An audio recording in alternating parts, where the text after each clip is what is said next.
The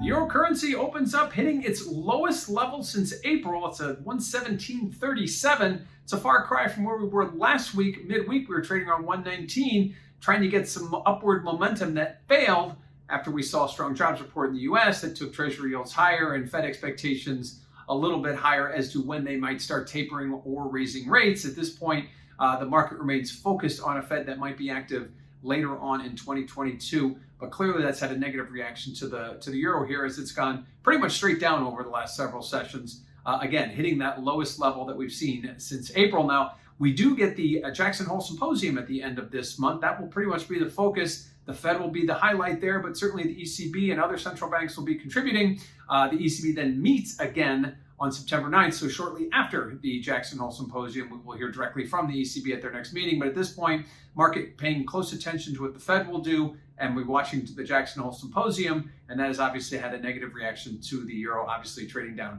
as low as 117.37 today.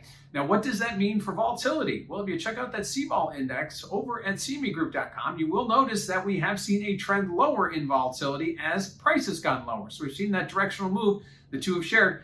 Clearly, if we see a breakout to the downside below this 117.30, that would certainly make cause for volatility to go higher if we continue to lower, breaking out of the range. But certainly, we haven't seen that yet. We'll continue to monitor that closely. But again, check out that CVOL index over at cmegroup.com for more details. Lastly, let's look at the positioning. What are the speculators doing? Well, they've been exiting their longs. And this information we have only takes us to Tuesday of last week, so we missed that sell-off at the end of the week. It'll be interesting to see if they started exiting again. So right now we've seen speculators getting out as as the euro has been sort of wavering a little bit.